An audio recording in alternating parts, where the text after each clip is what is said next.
이재명 대통령의 지지율이 3주 만에 7%가 급락을 했습니다. 그래서 60% 아래로 내려갔고 투표용지 그랬고요. 그다음에 같은 여론조사에서 전면 재선거에 대한 생각은 어떠냐. 그래서 찬성 44, 반대 48. 그다음에 20, 30대는 60% 이상 찬성한다라는 갤럽 조사가 나왔습니다. 그리고 갤럽 조사에서 또 같은 조사에서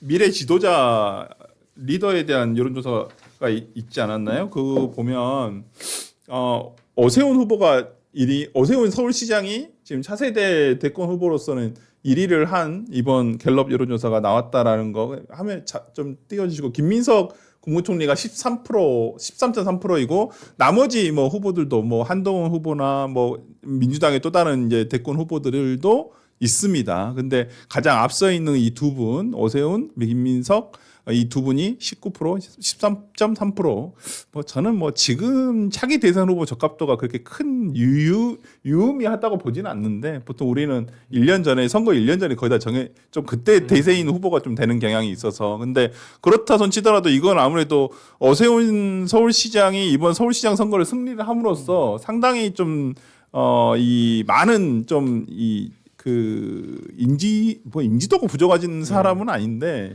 아니 그래서 굉장히 좀 평가를 받은 것 같아요. 유의미하다라고 생각을 해요. 왜 그러냐면 이전까지는 보수권의 그 대권 1등이 누가 나오셨냐면 장동혁 대표가 나왔어요. 근데 사실 장동혁 대표께서 저희 이분을 폄훼하는 게 아니라 아직 뭔가 대선급으로는 성장해 가는 과정이신 거잖아요. 근데 이제 아무래도 그냥 당 대표니까 저는 그냥 찍혔다라고 생각을 해요. 그러니까 반대로 얘기하면 이런 범보수권에서 뭔가 국민의힘으로 한정을 하면은 대선 주자로 내세울 인물이 없는 상황이 있었다고 봐요. 그러니까 저는 그게 흔히 얘기하는 국민의힘 내용이나 이런 데에도 많은 영향을 끼쳤다고 생각을 하거든요. 근데 이제 뭔가 국민들이 생각을 했을 때 오세훈이라는 사람이 대선 주자급으로 치고 올라왔다라는 걸 인정받은 거잖아요. 이거는 굉장히 유의미하죠. 왜냐면은 원래도 좀 내세울 만한 대선 후보가 있었던 정당이라면 어쨌든 예를 들면 저희 개혁신당 같은 경우 이준석 대표가 나가도 한 8%씩 받고 이러잖아요.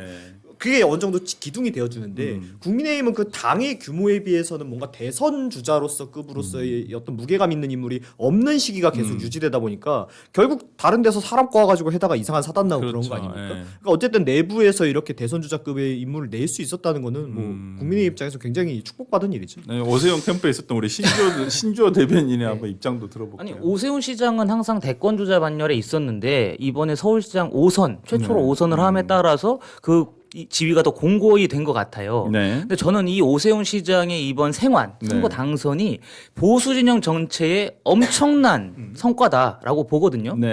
영남 지역을 기반으로 하는 국민의힘 지지층, 고정 지지층이 있는데 수도권에 확장성을 가진 사람이 이번에 드러난 거예요. 나타난 겁니다. 그러니까 이명박 전 대통령 이후에 영남 플러스 수도권의 지지 기반을 가진 중도의 외연 확장을 할 수 있을 만한 강력한 대권 주자가 생긴 것이기 때문에 저는 굉장히 좀 긍정적으로 보고요. 민주당 같은 경우에도 호남 출신의 민주당 후보로 나와서 대통령이 당선된 분은 김대중 전 대통령밖에 안 계세요.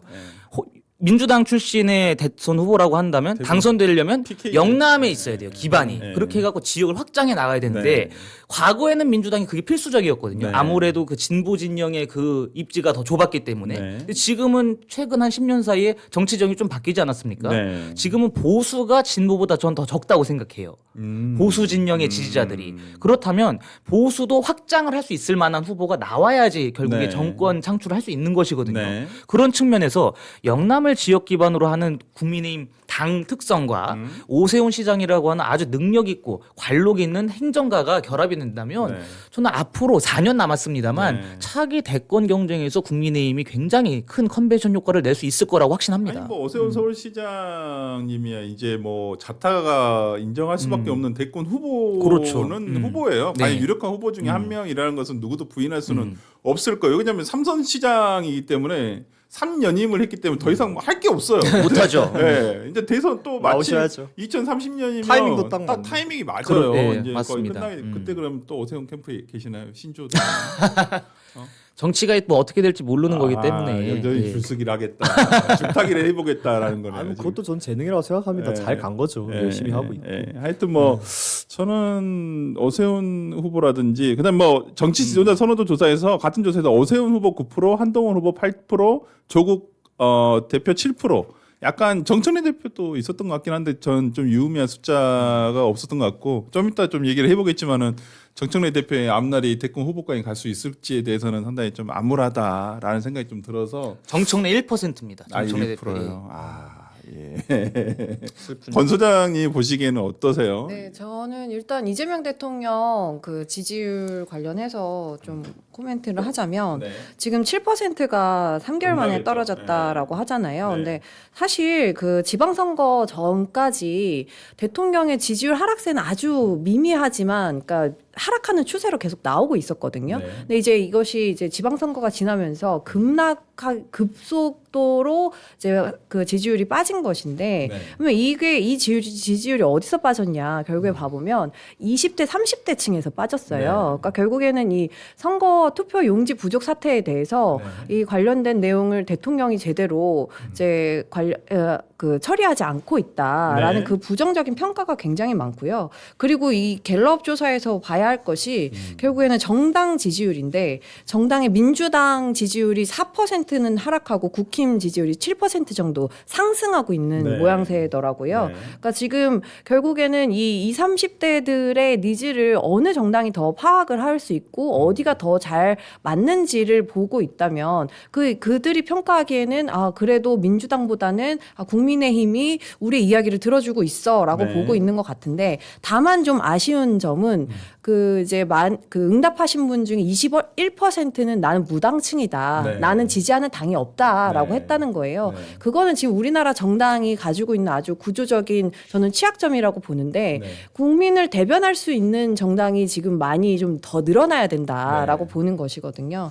그리고 이제 마지막으로 그 지선 결과를 만족하냐라는 네. 질문도 있었대요. 네. 근데 그것에 대해서 만족한다가 28%였고요. 그리고 불만족이 60%였다는 네. 거예요. 그러니까 결국에는 지금 지선을 민주당이 이겼다라는 평가를 듣고서도 지선 이후에 이렇게 안 좋은 성적표를 받을 수밖에 없는 것은, 뭐 저는 공소 취소도 있고 여러 가지 사안이 있지만 결국엔 이 투표용지 관리 그리고 선관위의 부정적인 이런 부실한 관리 때문에 네. 대통령의 지지도 그리고 민주당의 지지도까지 떨어지는 것이라고 보고 있습니다. 선관위는 약간 선관위 사태와 관련해 가지고는 선관위의 어떠한 선관위를 약간 정권과 동치시켜서 보는 좀 경향이 좀 그렇죠. 있는 것 같아요. 네. 보니까 뭐 물론 이제 뭐 민주당 뭐 대통령이 독립된 헌법기관이기 때문에 어떻게 할 수는 없지만 어쨌든 간에 이재명 정부에서 일어난 일이기 때문에 그 이후의 어떤 처리 과정에서의 미숙함이라든지 이런 것들을 정권과 좀 동치시켜서 보면서 이게 조금 같이 동반 하락세가 저도 그렇게 생각을 합니다. 생긴 실제로 것 같아요. 예. 우리가 예를 들면 이번에 사태에서 뭐 여러 가지 지금 압수수색도 들어가 수사가 이루어지고 있지 않습니까? 네. 그럼 뭐 여기에서 뭔가 이제 분명 밝혀지는 부분에서 생기는 형사처벌 같은 거를 대통령이 받아야 된다 그러면 그건 말이 안 되는 얘기인데, 그렇죠.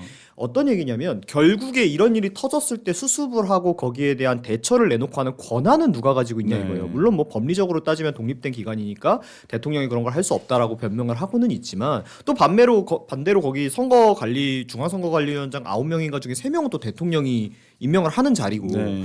또 지금 이제 사퇴를 하셨지만 뭐 원래 임기가 끝나 있던 건데 계속 하고 계셨던 거잖아요. 그것도 민주당 측에서 그 다음 후임자에 대한 인정을 안 해가지고 결국 그렇게 유임이 됐던 상황인 거거든요. 그러니까 이런 거에 대한 책임이 있다고 봐요. 그러니까 민주당은 본인들이 아직도 야권인 줄 아는 그 감성에서 빠져나와야 돼요. 이러는 거 아니 네. 그 선관위 관리 그게 선관위 책임이지. 그 왜 우리한테 뭐라 그래라고 하지만 네. 국민들은 우리나라에서 일어나는 여러 가지 일들을 민주당이 해결하라고 민주당에게 권력을 쥐어놓은 거예요. 네.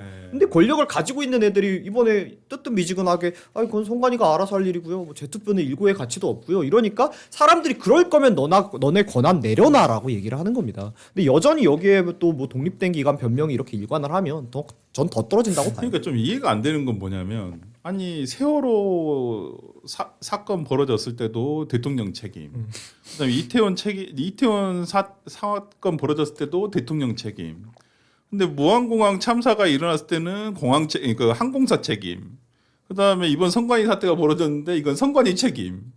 그러면 왜 어떤 진보 진영이 어떤 정권을 잡고 있을 때 벌어진 사건이나 참사에 대해서는 본인들 책임이 아니라 그냥 각자 그 사람들한테 책임을 미루는지도 저는 솔직히 이해가 안 되고, 저는 개인적으로는 무한공항 그 사건과 관련해 가지고도 아직 진상규명을 요청하는 유가족들이 엄청 많거든요. 그럼요. 저는 그 그리고 뭐 1년이 지났는데 유해가 그 사고 현장에서 아직도 발견되고 있다라고 한 측면에서는 이게 너무 축소돼서 가고 있지 않나라는 생각도 들어요. 솔직한 말로. 그래서 누가 솔직이란 말을 제가 너무 많이 쓴다 해가지고 뭐라 하시는데 아니 시공사가 철근 빼뜨린 것 같다가도 오세훈 시장 탓으로 돌렸던 게 민주당입니다. 네. 이게 선관위 사태에 대해서 정권 차원의 책임이 없나요? 저는 그렇게 생각하지는 않습니다.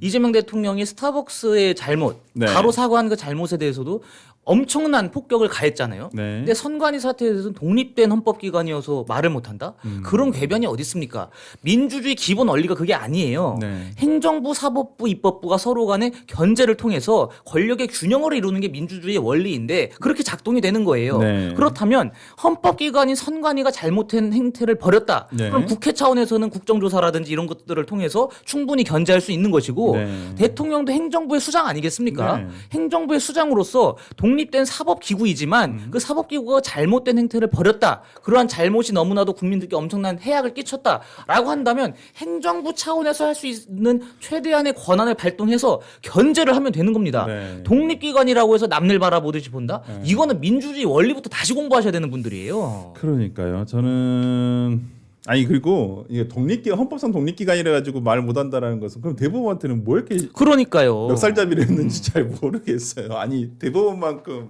선관위가 뭐 대법원이 그렇게 선관위보다 독립성이 약해야 되는 건지도 모르겠지만 아니 대통령이 선출 권력이 임명 권력보다 위라는 식으로 말하지 않았습니까? 그렇죠. 그러면서 사법부를 향해서 엄청난 그러네. 공격을 가했던 게 이재명 대통령이에요. 네. 근데 본인을 선출해준 국민들의 민의는 왜 안 받들죠? 지금 수많은 국민들께서 나의 참정권이 훼손됐다. 이것 때문에 엄청나게 분개하고 계신데 스타벅스를 욕했던 것에 반의 반만큼만 했어도 이런 식으로 지지율이 안 나타났을 겁니다. 그러니까요. 응징이라는 단어는 어떤 사기업한테 쓸 게 아니라 그렇죠. 정말 예. 선관위 공무원들이잖아요. 어차피 세금으로 월급 받아가는 그분 선관위에 대해서 응징이라는 단어를 썼어야 되지 않았나. 지금 뭐 참 대응이 너무 지금 민주당도 마찬가지고 아니 국회에서 지금 국조특위도 뭐 국정조사도 이렇게 미정미정 하는 것 같고 특검은 아예 받을 생각도 네. 없는 것 같고 아니 민주당이 저는 이해가 안 돼요. 솔직히 여기서 왜 저는 특검을 바로 출범을 시켜서 그러니까요. 아니 뭐 본인들 무슨 특검할 때는 그냥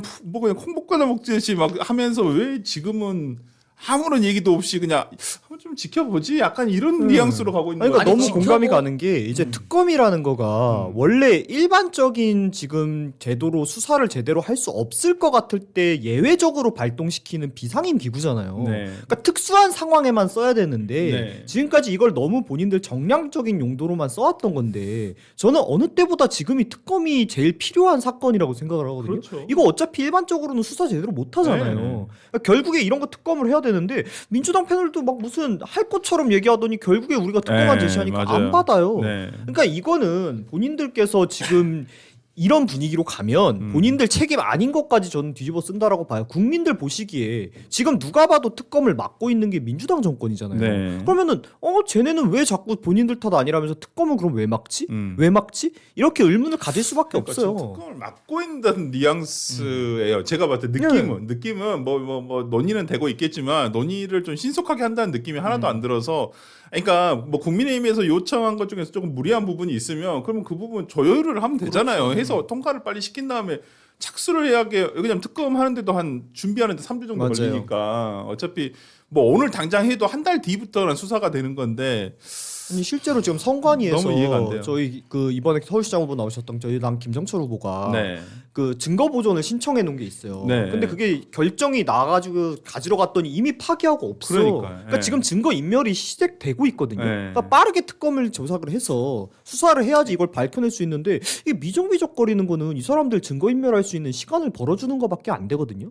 저는 이건 거의 공범이라고 특검은 봐요. 당연히 해야 되는 거라고 보는데 이제 거기에 더해서 국정조사도 같이 들어가야 된다라고 네, 보는 입장이에요. 맞아요. 왜냐하면 특검은 시작을 하면요 그 수사 과정이나 수사 내용이 쉽게 공개되기가 어려워요.